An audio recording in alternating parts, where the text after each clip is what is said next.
Filmora video tutorial কোর্সের আমরা পূর্বে ভিডিওতে আলোচনা করেছি কীভাবে আপনি ফিল্মোরা সফটওয়্যারটা ডাউনলোড করবেন এবং ডাউনলোড করার পরে কীভাবে ইনস্টল করবেন।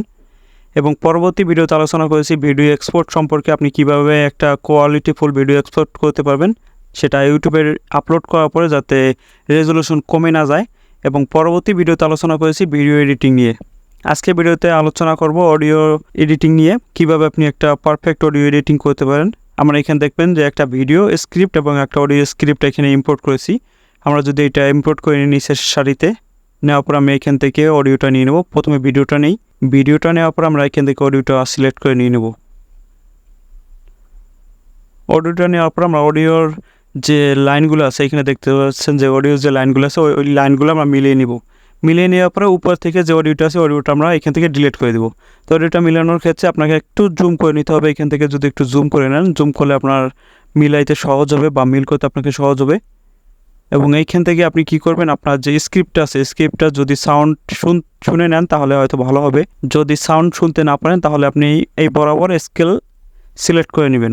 আমি এই বরাবর একটা স্কেল নিয়ে নেব, যে কালসারটা আছে কালসারটা নেওয়ার পর আমি এইখান থেকে একটু সিলেক্ট করে দেবো।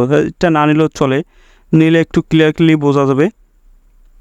যদি এই বরাবর রাখি, আমি এই বরাবর রাখার পর আমি এটা সিলেক্ট করে দেব।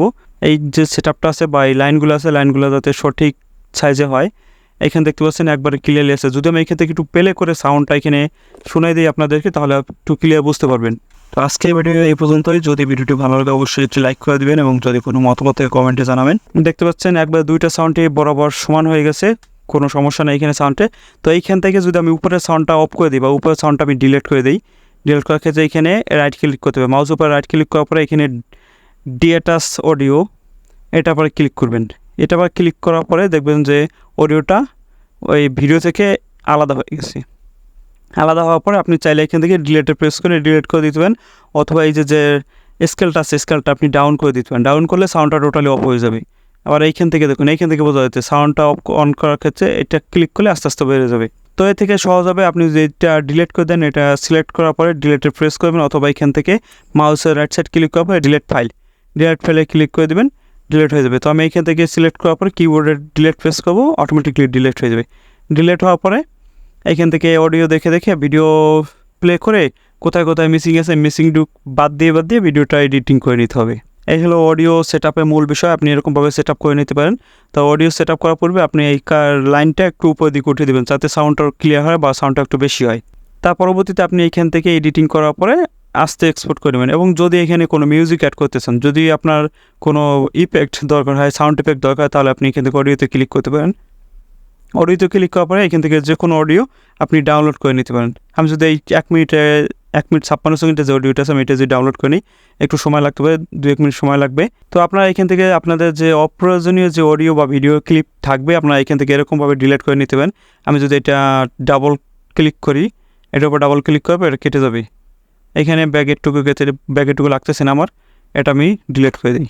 ডিলিট করার পরে আপনারা সেম একইভাবে এখান থেকে অডিও এবং ভিডিওটা মিল করে কেটে দিতে পারেন। যেহেতু আমার পূর্বের যে ভিডিওর সাথে যে অডিওটা ছিল অডিওটা কেটে দেওয়া হয়েছে, আমি ওবিএস দিয়ে স্ক্রিন রেকর্ড করি, ওবিএসের সাথে যে অডিওটা অ্যাটাচড ছিল ভিডিওর সাথে সেটা আমি রিমুভ করেছি এবং আলাদাভাবে যে অডিওটা আমার রেকর্ড হয়েছে, আপনি চাইলে অডাসিটির মাধ্যমে অডিও রেকর্ড করতে পারেন, অথবা আপনার ফোনে যে অফিসিয়াল যে অ্যাপসটা আছে যেটা ভয়েস রেকর্ডার যে অ্যাপসটা, আপনি সেই ভয়েস রেকর্ডার দিয়ে এডিটিং করতে পারেন। যে নয়েজগুলো আছে নয়েজগুলো রিমুভ করার পরে আপনি এখান থেকে ইম্পোর্ট করে সেট আপ করে নেবেন। যদি আপনার ভয়েস ক্লিয়ার থাকে তাহলে কোনো সমস্যা না। যদি ক্লিয়ার সাউন্ড এফেক্ট বেশি থাকে বা নয়েজ বেশি থাকে তা আপনি সেগুলো রিমুভ করে তারপরে এখানে ইম্পোর্ট করে নেবেন। আমার এটা রিমুভ করাই তার জন্য কোনো সমস্যা হয় না, ক্লিয়ারলি বোঝা যাইতেছে। যেহেতু আমার এটা ডাউনলোড হয়ে গেছে, আমি ডাউনলোড করার পরে এখান থেকে ইম্পোর্ট করে নেব। ইম্পোর্ট করার পরে আমি এটা উপরের দিকে নিয়ে নিলাম এবং সাউন্ডটা একটু ডাউন করে দিই। ডাউন করার পরে দেখবেন যে এটা ক্লিয়ারলি হয়ে গেছে। তারপর আমি যদি এখান থেকে প্লে করি, এখন যদি এটা প্লে করার পর দেখবেন যে সাউন্ডের পাশাপাশি কিছু একটা সাউন্ড ইফেক্ট শোনা যাইতেছে। তো আমি এটা প্লে করে দিই, মাইক্রোফোনটা একটু সামনে নিয়ে নিই। কোয়ালিটি সম্পর্কে নিয়ে আজকে ভিডিওতে আলোচনা করব কিভাবে আপনার ভিডিওর যে অপ্রয়োজনীয় জিনিস বা অপ্রয়োজনীয় ভিডিও গত ভিডিওতে তো দেখতে পাচ্ছেন অডিও ক্লিপের পাশাপাশি বা অডিও ক্লিপের নিচে আমি একটা সাউন্ড ইফেক্ট নিয়ে নিচ্ছি। এটা সাউন্ডটা একবার একটু কমিয়ে দিছি, কমিয়ে দেওয়ার কারণে আমার ভয়েসের পাশাপাশি একটা মিউজিক শোনা যাচ্ছে। অডাসিটি যে অ্যাপসটা আছে আপনি ওইখান থেকে অডিও রেকর্ড করতে পারবেন এবং অডিও এডিটিং করতে পারবেন, বা আপনার যে নয়েজগুলো আছে নয়েজ ওইখান থেকে রিমুভ করতে পারবেন এক্ষেত্রে আপনার কোনো সমস্যা হবে না, আপনি ওইখান থেকে এডিটিং করে এখানে ইম্পোর্ট করে নিতে পারবেন। তাহলে মূল বিষয়, যদি ভিডিওটি ভালো লাগে অবশ্যই লাইক করে দেবেন এবং যদি মতামত থাকে কমেন্টে জানাবেন। যদি নতুন দর্শক হয়ে থাকেন অবশ্যই চ্যানেলটি সাবস্ক্রাইব করে দেবেন এবং পাশে থাকা বেল আইকনটি বাজিয়ে দেবেন। ধন্যবাদ সবাইকে সাথে থাকার জন্য।